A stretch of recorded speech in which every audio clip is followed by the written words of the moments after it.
Welcome back to our Ask the Roofer video series. We had another great question come in on our anatomy of a roof infographic.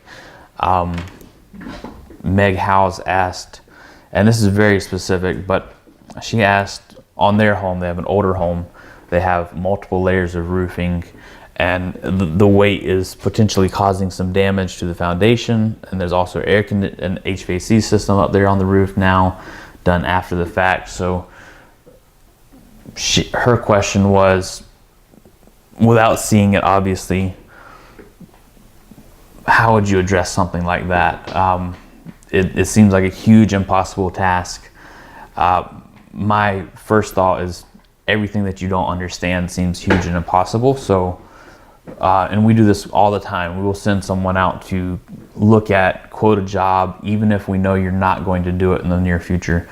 Our thought process with our clients, our customers, is all long-term. If we can be of service to you now because you want to use this 5 years from now, great, let us be of service. So I would bring a qualified contractor out to create a scope for the job, create a price point, to put it into perspective so that you have something to work towards. If you know that, hey, I'm going to have to do this because it's going to damage my foundation, then what do I need to budget towards to accomplish that?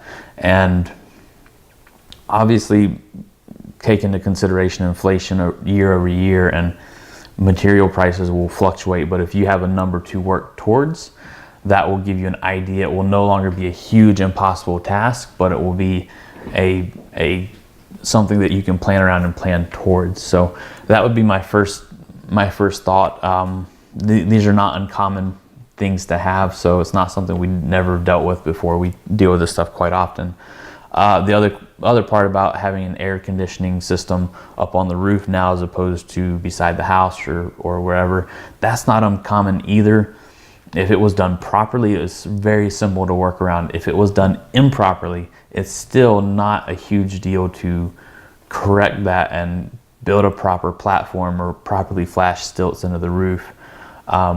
So it's not something super abnormal for us. It's not typical on most homes, but we end up dealing with this stuff quite often. So it's not a huge deal, but I would get somebody to quote it out so you know what you're dealing with and have something to work towards, even if you're not going to do it for years and years. So that would be my advice. Thanks so much for the question. If anyone has other questions around that, we'd love to hear from you in the comments, and thanks again for watching. Thanks for watching another episode of our Ask the Roofer video series. If you like the content, please like, share, or subscribe here on Facebook or on our YouTube channel, whichever way you prefer to see it. And if you have questions, we'd love to get your input, see what you want to learn about, and do our best to help explain those things to you.